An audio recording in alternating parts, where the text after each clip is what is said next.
c'est toute ma vie, une grosse partie de ma vie qui est dans cette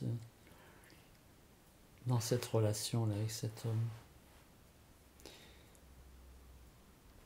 Il est âgé aujourd'hui, il a pas loin de 95 ou 96 ans. Et il a perdu, il est âgé, il a perdu beaucoup de tonicité, beaucoup de fonctions aussi. Je l'ai rencontré en 1978, ça fait à peu près 45 ans. Et depuis 45 ans, il a imprégné de plus en plus toute ma vie, quoi.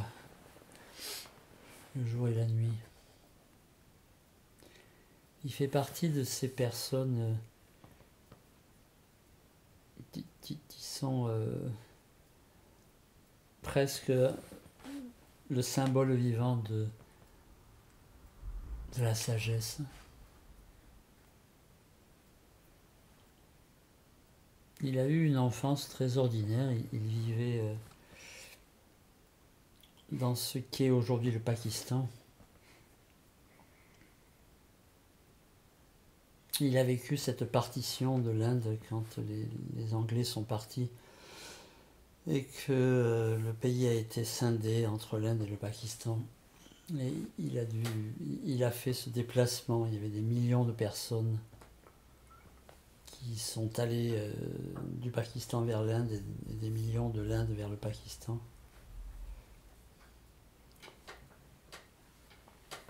Et donc il vient d'une famille très simple, très ordinaire. Et quand il a été étudiant, il était un assez bon étudiant, c'est un grand sportif. Et une nuit, ses parents étaient... en Inde, il y a souvent un gourou de famille. C'est pas forcément quelqu'un qu'on a connu.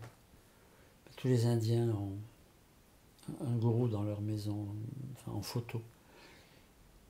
Et donc ses parents vénéraient la mémoire d'un homme qui s'appelait Baba Bhuman-Cha, qui était mort depuis environ 100 ans.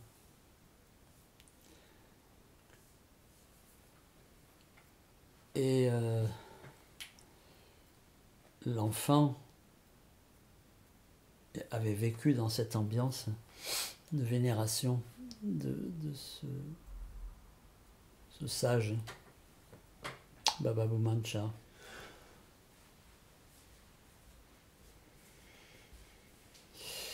Et un jour, curieusement, l'enfant, enfin l'adolescent, voit pendant la nuit apparaître Baba Bhuman-Cha dans sa chambre,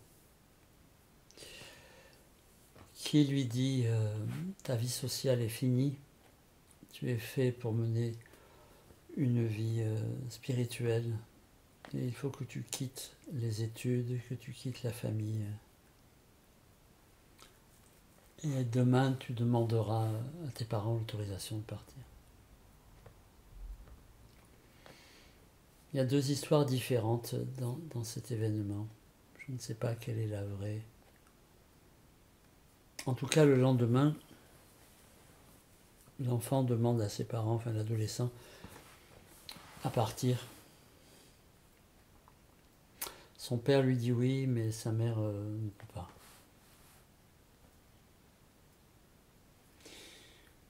La nuit suivante, ça c'est une des histoires, je ne suis pas certain qu'elle soit totalement vraie.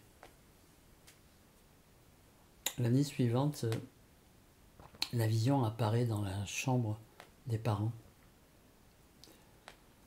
et leur dit vous n'avez pas laissé partir votre fils hier, sa vie sociale est vraiment finie, il est mort à sa vie sociale. Et si vous ne le laissez pas partir, il sera vraiment mort.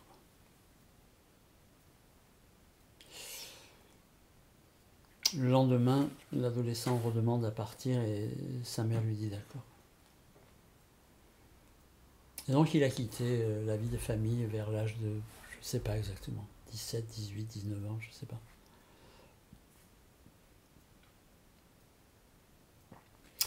Et il est allé au Cachemire, rencontrer un homme merveilleux qui s'appelait Swami Krishnadas, chez qui j'ai habité il y a longtemps.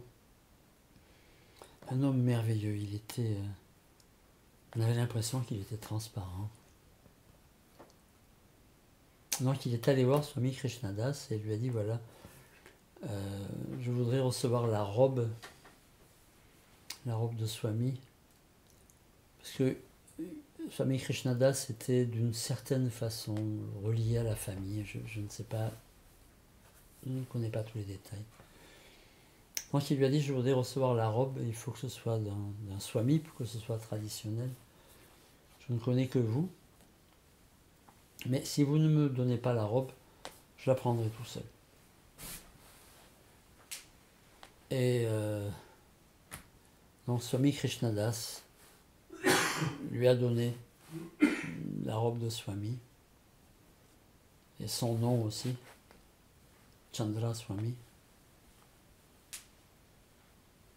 Et il s'est retiré dans une grotte au Cachemire, dans laquelle il est resté soit 7, soit 8 ans, je ne me souviens plus exactement. Il y a beaucoup d'histoires à cette période dans sa vie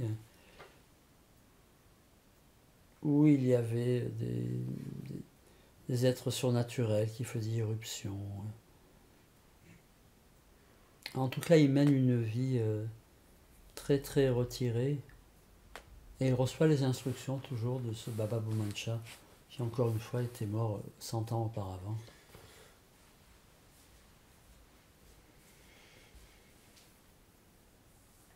Et il va organiser une vie quotidienne qui est extrêmement réglée. J'ai vu ses emplois du temps. Chaque heure, la pratique change. Il a écrit le jour où il fait la vaisselle, le jour où il fait la lessive, pardon. Le jour où... bref, tout est très très très très très réglé dans sa vie. Et puis, il commence à attirer du monde. Il y a des gens qui lui rendent visite. Et au bout de quelques années, il y avait trop de monde qui lui rendait visite. Et il était un peu dérangé par ce nombre de visiteurs. Donc il est parti. Il est descendu dans les plaines et il s'est installé sur une petite île au milieu du Gange, où il s'est construit une hutte. Et là, il y est resté encore, je ne me souviens plus, soit 7 ans, soit 8 ans. Il est resté soit 7 ans dans la grotte et 8 ans sur l'île, ou bien l'inverse, j'ai un peu oublié. Et là, pareil, il met une vie d'ascète solitaire.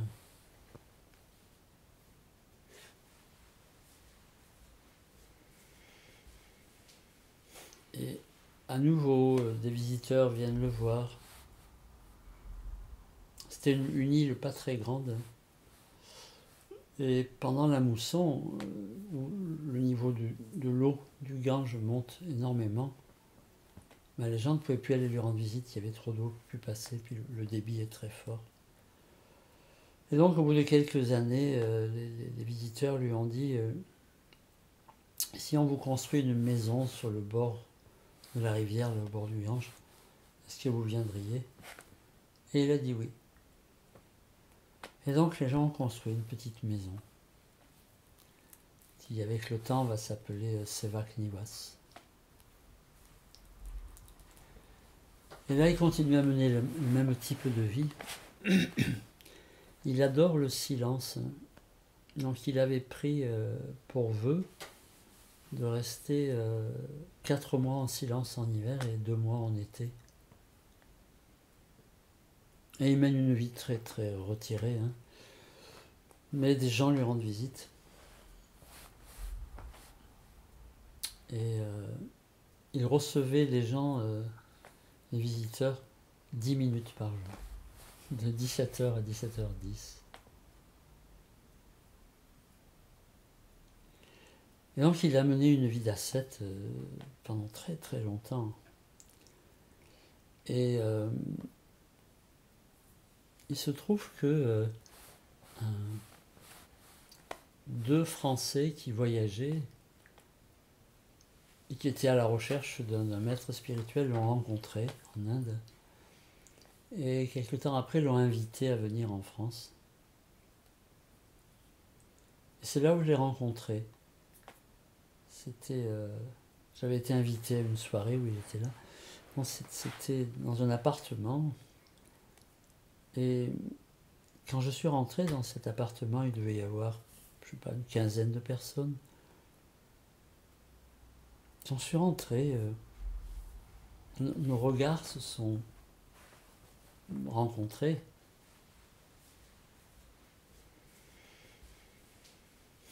Et pendant toute la soirée, qui a duré peut-être 1h30, 2 heures, ça n'a pas arrêté. Les regards étaient fixes l'un vers l'autre. Pas constamment, mais la plupart du temps, j'étais très très profondément remué. Pas vraiment par ce qu'il disait, parce qu'il a toujours eu un discours d'une extrême clarté. Il a un état d'esprit très très sain, S-A-I-N. Un homme très très simple aussi. Mais j'étais comme happé par cette présence, ce regard. Donc à la fin de la soirée, je suis allé lui dire au revoir. Et là, il m'a dit venez me voir en Inde, venez passer du temps. Et donc quelques mois après, j'y suis allé. Je me souviens très bien de mon arrivée dans la maison, où il m'a dit pourquoi est-ce que vous venez? Alors, c'était un peu défait, je lui ai dit vous m'avez invité, je suis là. Et il m'a dit oui, mais qu'est-ce que vous cherchez? Pourquoi? Qu'est-ce que vous cherchez? Alors, je ne savais absolument pas quoi répondre. Et c'est venu tout seul. Je lui ai dit je cherche Dieu. Ah, il m'a dit alors vous pouvez rester. On a parlé encore peut-être 10-15 minutes et il m'a indiqué une chambre où je pouvais m'installer. Et au moment de sortir de la pièce, il m'a rappelé. Il m'a dit vous êtes sûr que c'est pour ça que vous êtes là?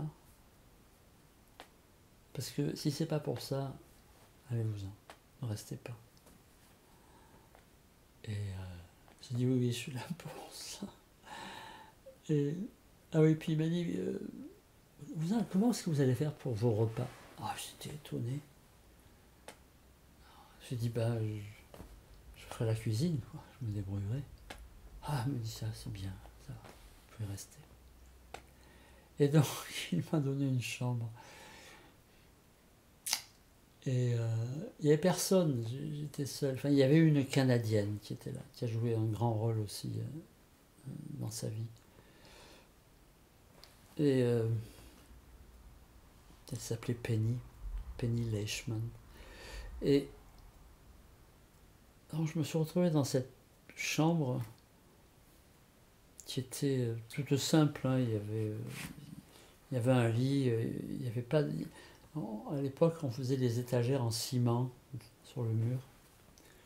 C'était très dépareillé, beaucoup de taches sur le mur. Non, je me dis, je vais aller en ville acheter un petit feu pour me faire la cuisine et en même temps, j'achèterai la peinture. Et donc, je sors de la chambre et donc cette Canadienne, Penny, qui était contente qu'il y ait quelqu'un qui arrive là, me dit vous allez où, vous faites quoi? Je dis je vais au bazar m'acheter de quoi cuisiner. Ah Elle m'a dit, mais je cuisine tous les jours ici, pourquoi vous feriez votre propre cuisine? Elle m'a dit, le Swami m'a dit, alors il est allé le voir, il m'a dit, mais qu'est-ce que c'est ça? Pourquoi vous lui dites de faire sa cuisine? On mange tous ensemble. Non, j'ai été libéré de la contrainte de cuisiner tous les jours. Et puis je suis parti en ville acheter de la peinture, et je me suis mis à repeindre les murs de la chambre. Et lui est venu, et quand il a vu que je repeignais, il m'a dit, il y a plusieurs chambres là, ce serait pas mal. Ce serait bien de les repeindre toutes. Mais bon, je venais pas pour ça. Et non, comme ça, la relation a commencé. Et à l'époque, il n'y avait personne, j'étais tout seul. Plus cette Canadienne qui habitait pas là, elle habitait un autre ashram, à 500, 700 mètres de là. Et j'ai commencé à avoir des entretiens avec cet homme, avec Swami Chandra, à n'importe quel moment de la journée, de la nuit. Parfois, ça durait très très tard dans la nuit, avec beaucoup d'échanges. C'était extraordinaire, enfin je mesure ça aujourd'hui, enfin je l'ai mesuré il y a quelques années déjà, mais j'étais en présence d'un être vraiment exceptionnel, un sage comme on dit, et j'étais tout seul avec lui. Et ça a duré des jours et des jours, des nuits parfois. Ça a été un moment hors du temps. Moi je connaissais peu de choses à l'époque. Et lui, il est comme immuable, quoi. Depuis ces 45 ans que je le connais, je n'ai jamais rien vu de changer chez lui, rien.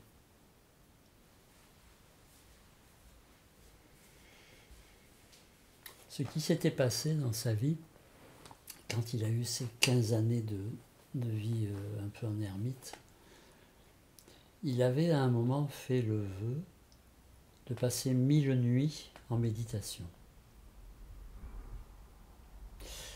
Et donc il s'est engagé dans ces 1000 nuits de méditation.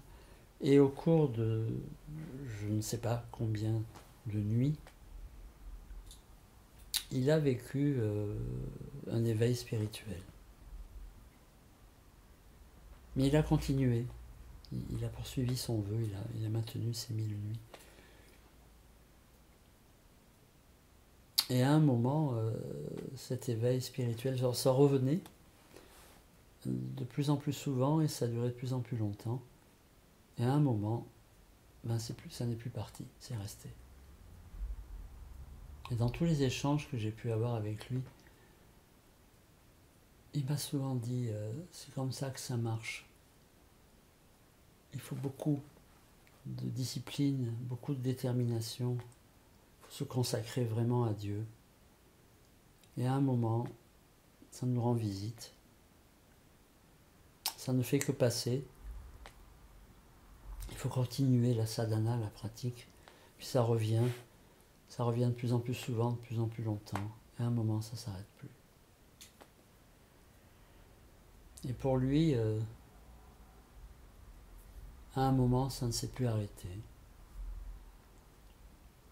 Donc quand je l'ai rencontré, il était déjà dans cet état. Et cet état ne l'a jamais quitté. Jamais. Je l'ai questionné de nombreuses fois au fil des années suivantes. Il n'a jamais quitté.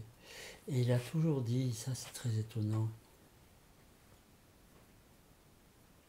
qu'il n'enseignait pas. Tout ce qu'il disait, ça n'était pas lui qui parlait. C'était ce fameux Baba Bhumancha qui lui avait rendu visite quand il était adolescent. Et il s'est passé un phénomène curieux. Quand je rentrais en France,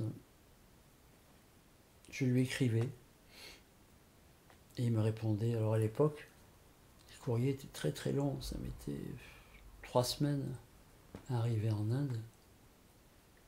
Et au cas où il répondait immédiatement, ça prenait encore 3 semaines. Donc quand je posais des questions, j'avais les réponses 2 mois après, quoi. Mais bon, il me répondait. Et puis il s'est passé quelque chose de très étonnant. Un matin, j'avais écrit un courrier et puis je vais à la boîte aux lettres. Et quand je glisse la lettre dans la boîte, j'ai la réponse à ma question. Mais bon, la lettre était déjà partie. Ça, c'était étonnant. Et puis, le temps passant, j'écrivais toujours des courriers. Le courrier partait, mais j'avais la réponse quelques jours après, à l'intérieur de moi.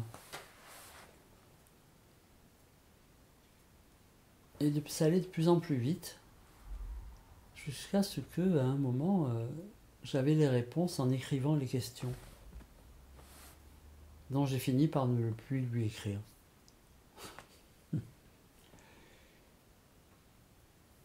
Et là a commencé une étrange période où je ne demandais plus rien, mais lui me rendait visite, en rêve, la plupart du temps en rêve. Et je recevais un enseignement en rêve. C'était très très curieux. Et il y avait un rapport, c'est un vrai... La relation au maître spirituel, c'est vraiment une relation d'amour. Il y avait un rapport d'affection extrêmement grand. Je me souviens quand je l'ai rencontré, j'avais eu l'impression de rencontrer mon désir vivant. Ce désir que j'avais du sacré ou de Dieu, là, ça existait chez quelqu'un. Et ça, c'est extraordinaire parce que on est toujours mangé par les doutes, quoi. On se demande si on rêve pas, si on n'a pas des fantasmes, si ce que l'on lit est véridique ou si c'est des fariboles. Enfin. Et là, il y avait quelqu'un, quoi. Et ce qui me rassurait beaucoup, c'est que c'était quelqu'un... Il n'y avait pas eu de miracle dans sa vie. Il avait pratiqué. Mais je me souviens de ses emplois du temps, c'était de 4 heures du matin à 10 heures du soir, tous les jours, pendant 15 ans d'affilée. Et il insiste beaucoup sur la discipline, une autodiscipline. Mais ça, c'était extraordinaire de rencontrer mon désir réalisé. C'était très bouleversant. Et en même temps, c'était simple, parce que cet homme est très simple. La vie était très simple, on allait faire les courses. Quand les visiteurs venaient de 17h à 17h10, on riait beaucoup, on riait énormément. Et il adorait jouer au badminton. Il faisait des grandes parties de badminton sur le toit. Il était terrible. Il avait été grand sportif. Et on avait tracé un terrain, là, limite sur le toit, c'est des toits plats. Ah, c'était terrible. Il envoyait le volant, là, ce petit objet là qu'on s'envoie au badminton, toujours au bord, juste au bord du toit.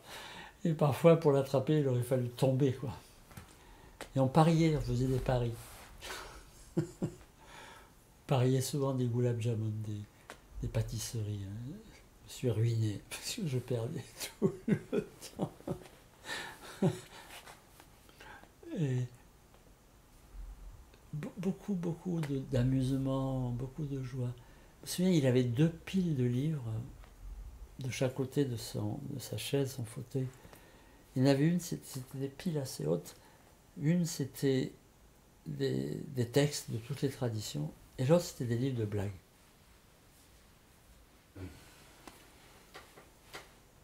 Il y a beaucoup de joie. On riait vraiment beaucoup. Et le temps a passé comme ça. Et quand ces enseignements ont commencé à arriver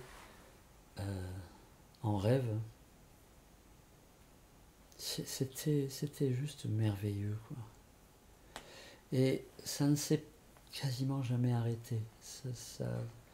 Ça a beaucoup diminué depuis quelques années, mais de temps en temps, c'est encore là. Mais c'est une présence qui ne me quitte pas depuis 45 ans.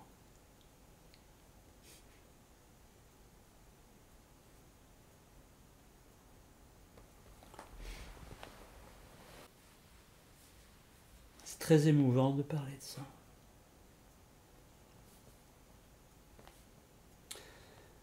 Le temps a passé. Entre-temps, j'ai eu un fils, Kiran. Il est devenu son parrain. Et je me souviens d'avoir amené Kiran voir Swami Chandra. Il devait avoir quelques mois, c'était un bébé, quoi. Et je me souviens de cet homme qui berçait Kiran tout petit.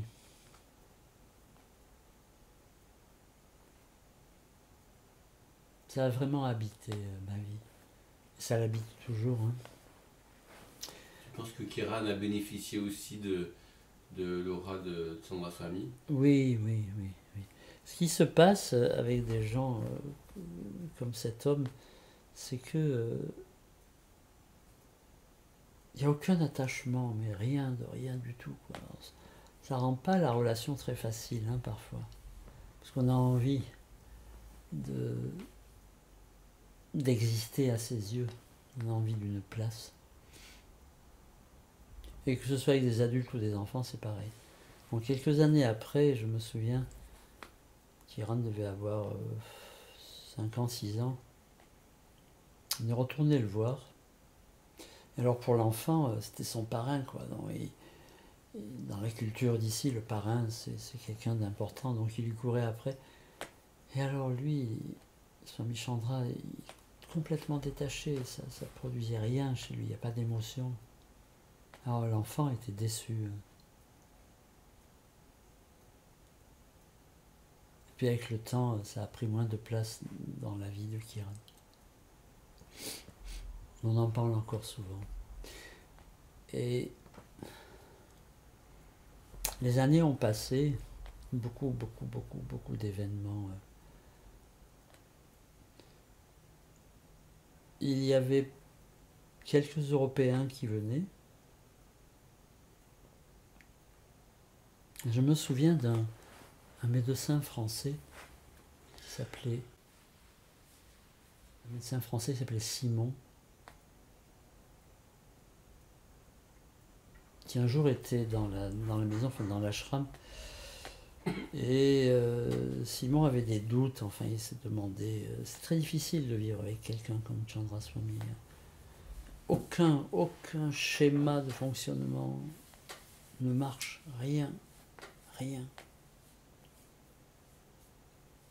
donc Simon va voir Chandra Swami et lui dit quelque chose que je ne comprends pas. Je sais quelle relation j'ai avec vous, mais je ne comprends pas quelle relation vous avez avec moi. Ça faisait des années qu'il venait. Et Swami Chandra devait écrire, il était en silence. Il n'avait écrit aucune relation. Et ça fait des chocs. Simon était en miettes, je me souviens. On en a parlé après pendant longtemps, il était en larmes, enfin il ne comprenait pas. Parce que, encore une fois, aucun schéma psychologique ne fonctionne. Jamais. Rien ne marche. c'est vraiment vivre à côté d'un inconnu constant, quoi. Tout peut arriver à tout moment. Tout ce à quoi on s'attend n'arrive jamais. Enfin, c'est la relation au maître spirituel, enfin, en tout cas celui-là,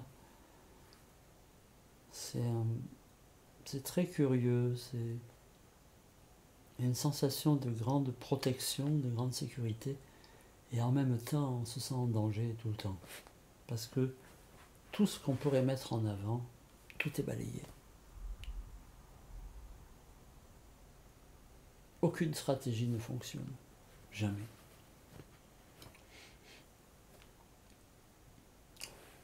Et j'ai beaucoup voyagé avec lui en Inde. C'est extraordinaire comme les Indiens vénèrent les maîtres spirituels. Je me souviens un jour, on avait été invité à un mariage d'une famille fortunée. Ils avaient bloqué toute une rue. Il devait y avoir, je ne sais, des centaines d'invités. Et quand on est arrivé dans la maison, ces gens avaient une grande maison, ils avaient enlevé l'autel, un autel à Krishna, et à la place, ils lui ont demandé de s'asseoir. C'est tellement inimaginable, quoi. Inimaginable. Les gens avaient une complète vénération envers cet homme. Un saint, c'est un vrai saint. Un jour, on était dans les marchés. Il fait chaud en Inde. On allait faire les courses. Et j'avais soif. Mais vraiment, je n'osais rien exprimer parce qu'à chaque fois que j'exprimais quelque chose dans lequel il y avait un désir personnel, ça ne marchait jamais. Donc je n'osais rien dire et j'avais soif. Et alors il s'arrête à un stand, un endroit chez un marchand là. Il ne parlait pas à l'époque et il s'est fait comprendre et le marchand m'a donné à boire. Des petites choses comme ça qui... Le quotidien était miraculeux tout le temps, mais c'était des petits événements. Mais il y avait cette présence, une espèce de vivre... non. De vivre dans l'ambiance d'une bénédiction. C'est vraiment un être à part, quoi. Un homme vraiment exceptionnel.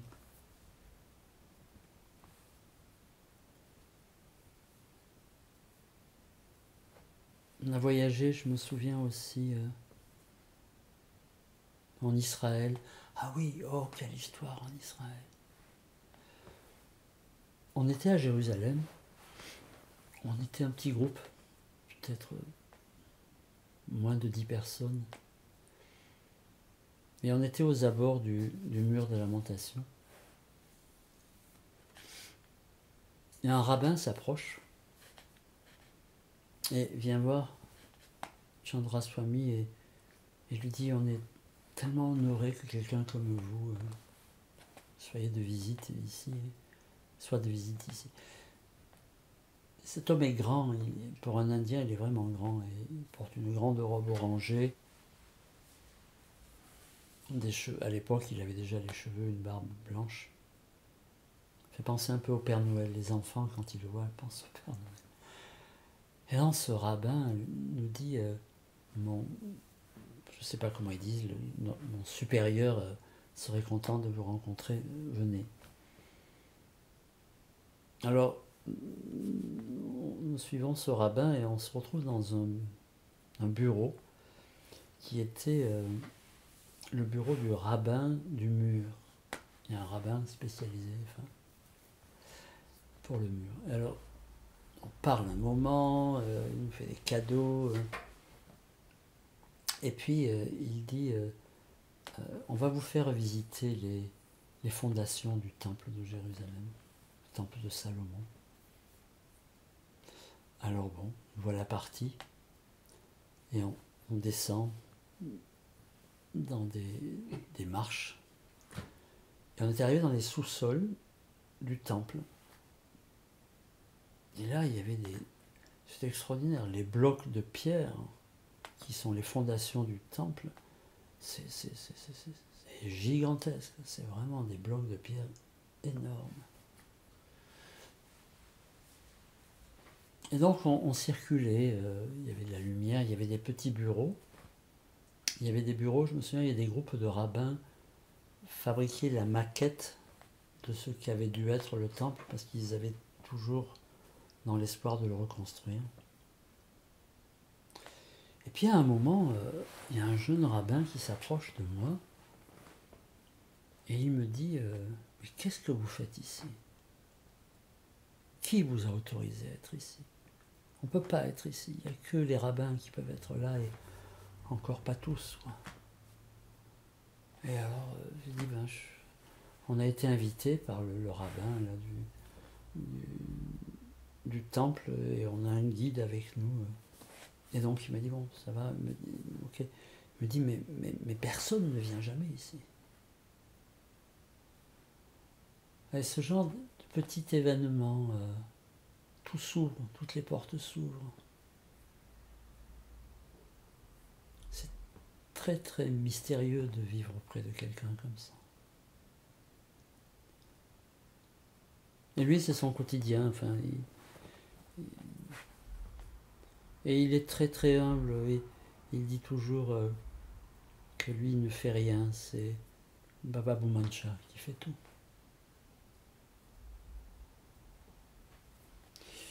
Et un jour, moi j'avais toujours plein de questions, et un jour, on est parti se promener sur l'île où il avait vécu. C'était très curieux.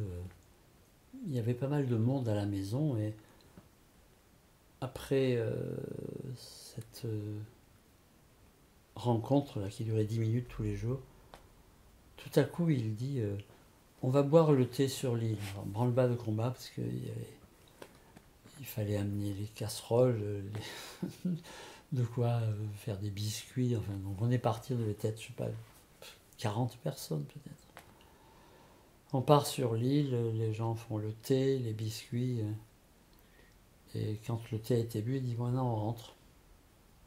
Mais entre-temps, pendant que les femmes préparaient le thé et les biscuits, on va marcher un moment.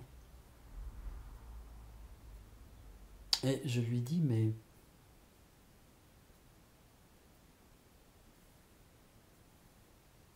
comment vous faisiez quand vous habitez ici pour vos repas? Et il m'écrit, et c'était si vous prenez ma place à partir de demain, je m'arrangerai pour vous faire livrer les repas. Oui ou non? J'étais incapable de répondre. J'étais sidéré.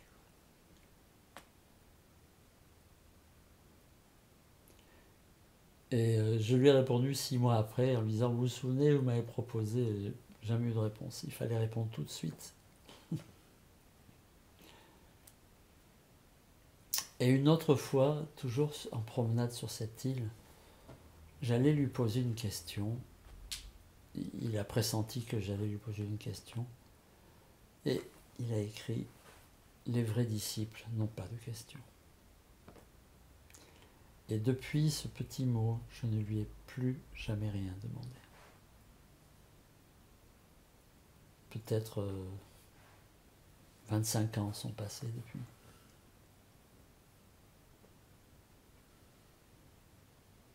Enfin, je lui ai posé une seule question à 25 ans. J'en parlerai après. Et donc, je ne lui ai plus jamais rien demandé. Par contre, quand j'allais le retrouver, alors lui, il avait plein de questions à me poser. C'est moi qui l'avais répondre. Et quelquefois, quand il y avait des satsangs, c'est-à-dire des groupes de personnes, les gens posaient des questions, et ils se tournaient vers moi et me disaient « Répondez ». J'étais toujours très très intimidé, je ne savais jamais si la réponse était la bonne ou pas la bonne.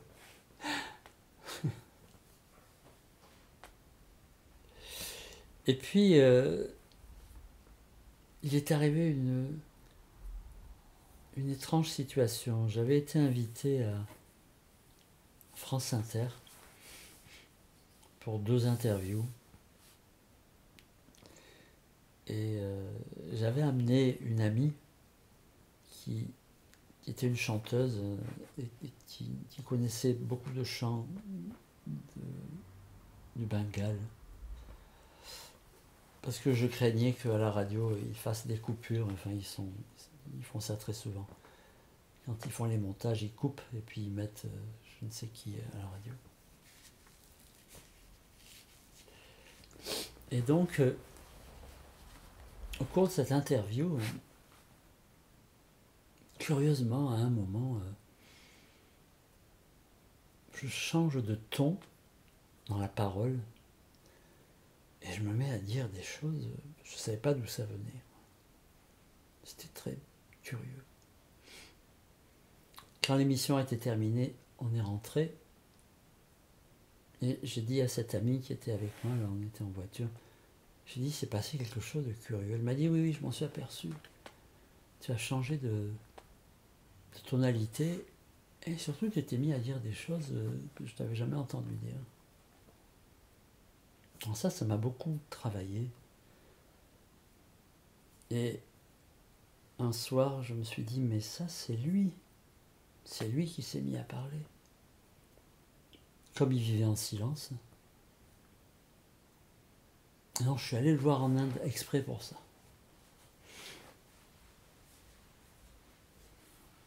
Et je lui explique la situation. Et je lui dis, c'est vous? Alors il me dit, ce genre de choses peut arriver sans que je le sache, donc je ne sais pas vous répondre. Oh, j'étais étonné qu'il ne sache pas me dire précisément. La conversation continue. Et puis à la fin, je lui dis, bon, mais je fais quoi avec ça? Je suis un peu gêné, quoi. Est-ce que je dis que c'est vous ou c'est pas vous? Alors, il m'a fait une réponse. Il m'a dit, si vous êtes sûr que c'est moi, vous pouvez le dire. Si vous n'en êtes pas sûr, n'en parlez pas. Et là, l'entretien s'est arrêté comme ça. Donc je sors de la pièce. Il me dirige vers la porte. Il me rappelle. Et il me dit, commencez à enseigner maintenant. Et vous pouvez enseigner en mon nom. Alors ça, c'était comme une bombe atomique qui me tombait dessus, quoi. Et je lui ai dit, mais j'enseigne déjà depuis... Ah, il me dit, non. Enfin, il écrivait, il me dit, non, ça va commencer maintenant. Commencer à enseigner. Alors je ne savais pas, je ne comprenais pas. Et en plus, en me disant enseigner en mon nom, après il s'est rétracté là-dessus, mais ce jour-là... Et je suis rentré, et je savais que ça impliquait de ne plus du tout chercher à enseigner, de ne plus dépendre économiquement de l'enseignement, et de répondre s'il y avait des demandes. Alors ça, c'était très difficile, parce que je ne faisais rien d'autre. Tout ce qui avait été de l'ordre de l'enseignement, c'est moi qui l'avais lancé ou initié. Économiquement, je dépendais de ça. Mais bon, j'ai tout arrêté. J'ai tout arrêté. Plusieurs mois ont passé. 4 mois sont passés. Et je commençais à être un peu soucieux. Je me disais, mais comment je vais faire, enfin?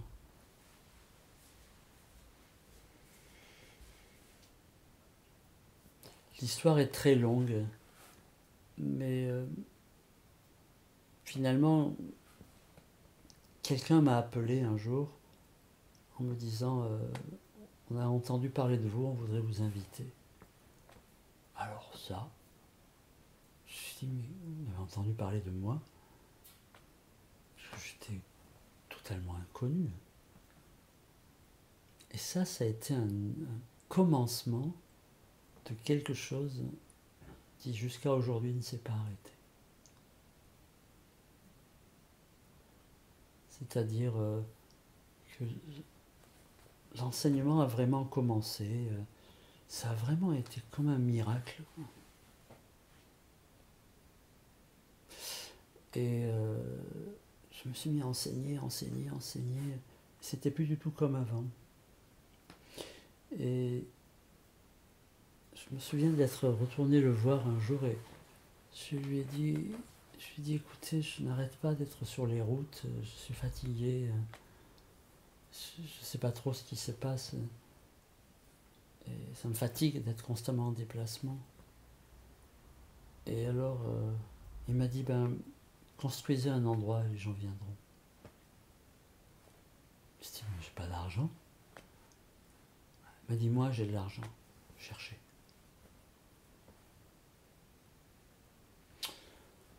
Bon, j'en ai parlé à un couple d'élèves qui se sont mis à chercher. Et puis, mes parents sont morts. J'ai récolté un peu d'argent de leur héritage. Et avec ça, j'ai acheté la maison où nous sommes ici. Et finalement, lui a jamais dû mettre sa main dans la poche. Oui, j'ai pas eu besoin. Mais c'était très très curieux cette chose-là. Et depuis, ça ne s'est jamais arrêté. Je peux dire que vraiment cet enseignement, c'est la grâce du gourou, c'est la grâce du maître. Et je me souviens de quelques élèves qui ont vécu des expériences très transformatrices. Je me souviens d'un en particulier, qui a beaucoup travaillé dans cette maison. Et je lui avais dit, va voir Swami Chandra. Donc il y est allé, il s'est retrouvé dans une grande assemblée, il y avait, je ne sais pas, 200, 300 personnes, et les gens posaient des questions en écrivant leurs questions sur un bout de papier qui était dans un chapeau. Sa question est sortie. Et il lui a dit, voilà ce qui m'arrive, je vis telle et telle expérience. Qu'est-ce qu'il faut faire, quoi? Et Chandra Swami lui a répondu, ce que vous décrivez est extrêmement rare. Qui est votre professeur? Alors il lui a dit, c'est André. Et alors il lui a dit, je n'ai pas la moindre idée de ce qu'il enseigne, mais continuez. Alors je suis allé le voir. Je lui ai dit, mais qu'est-ce que vous racontez aux gens? Vous ne savez pas ce que j'enseigne? Il me dit, non, je ne sais pas, mais continuez.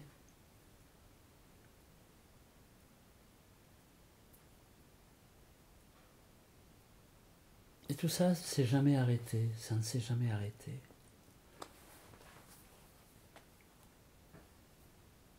Un jour, il a été question de déménager de l'ashram d'Haridwar parce que il y avait de plus en plus de gens riches de Delhi qui venaient à Haridwar. Haridwar, c'est vraiment un lieu de pèlerinage très vénéré par les Indiens. Il y a de plus en plus de monde, de plus en plus de bruit. Et il a dit, bon, on s'en va, on vend la maison et on va ailleurs. Enfin, on vend l'ashram. Donc ça c'est fait. Un terrain a été acheté un peu plus haut dans l'Himalaya. Pas très haut, on doit être à 600 mètres d'altitude. Un endroit complètement perdu. Qui a grandi. Aujourd'hui, on peut loger à peu près 2000 personnes. On a fondé un hôpital. Il y a une école où il y a un peu plus de 1000 enfants. il y a des centres de formation pour les femmes qui viennent apprendre à coudre, pour les enfants à informatique. Mais ça a pris beaucoup d'importance. Et lui n'a rien changé à sa vie, rien. À partir du moment où il a pris son vœu de silence permanent, il est resté 33 ans en silence. Il s'est remis à parler il n'y a pas très longtemps. Tout ça a pris une expansion en disant toujours moi je fais rien, c'est Baba Bhumancha qui agit.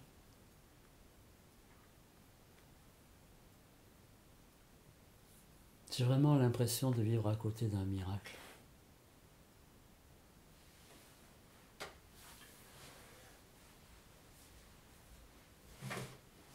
Et c'est une présence qui me quitte pas, qui est toujours là, qui est toujours là.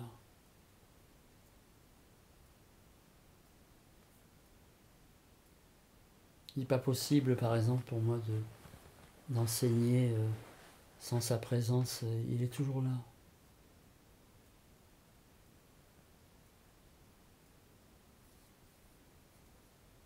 Il y a 3 ou 4 ans, il a décidé en quelque sorte de se retirer et de transmettre sa position à un ancien disciple que je connais depuis très longtemps, 30 ans, 35 ans, qui petit à petit prend sa place. Mais lui est toujours vivant. Hein.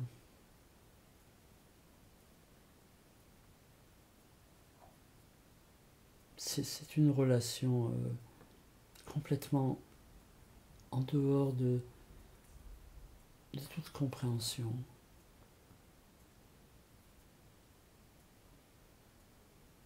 C'est vraiment une présence de soutien, d'affection, d'amour inconditionnel, qui ne demande rien, qui est toujours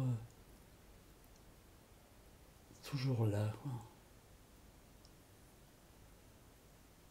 C'est très très extraordinaire.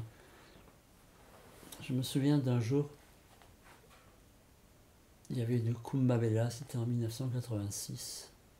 Kumbh Mela, c'était des rassemblements de plusieurs millions de personnes qui viennent pour 3 mois environ. Et cette année-là, cette Kumbh Mela avait lieu dans la ville où on habitait, à Haridwar. On avait un terrain de l'autre côté de la route qui avait été prêté ou loué, je ne sais pas, pour faire un théâtre où était jouée la vie de Krishna. Ce jour-là, quand je suis arrivé à l'ashram, les gens qui étaient dans l'ashram m'ont dit Chandra Swami est dans le théâtre. Alors, c'était des théâtres qui sont faits avec des draps, des bambous et des draps, c'est pas construit en dur. Et donc je suis allé dans ce théâtre et effectivement il était sur l'estrade, mais il devait y avoir, je sais pas, des centaines et des centaines et des centaines de spectateurs qui regardaient cette pièce où on jouait la vie de Krishna. Et alors je suis arrivé dans ce théâtre. Il y avait vraiment beaucoup de monde. C'était très grand.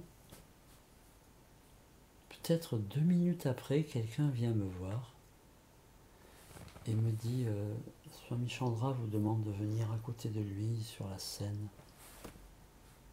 Alors je me disais mais comment il l'a fait quoi.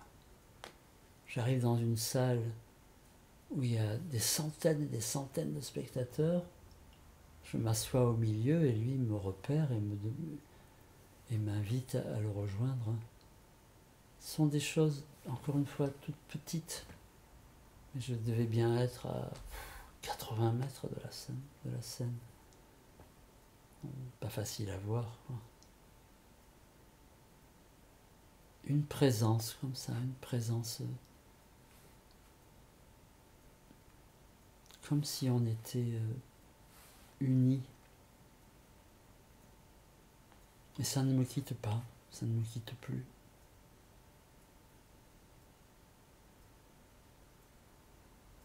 Je me demande parfois ce qu'il va se passer le jour où il va mourir. Mais dans son cas, son maître, là, Baba Bhumancha, il était mort 100 ans avant que lui, avant que Chandra Swami ne naisse. On n'est plus dans des repères habituels, ni du temps, ni de l'espace, ni de la relation.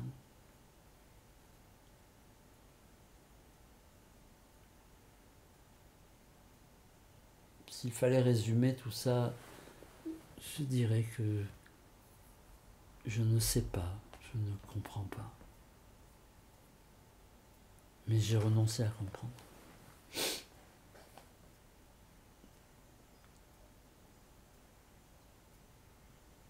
C'est vraiment une relation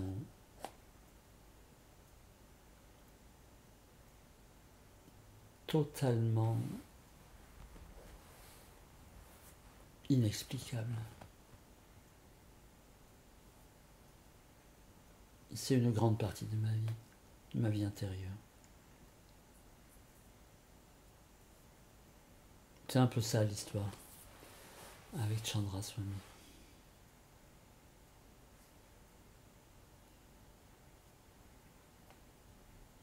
Il y aurait beaucoup d'autres anecdotes, mais ce ne sont pas les choses les plus importantes. Ce qui est important, c'est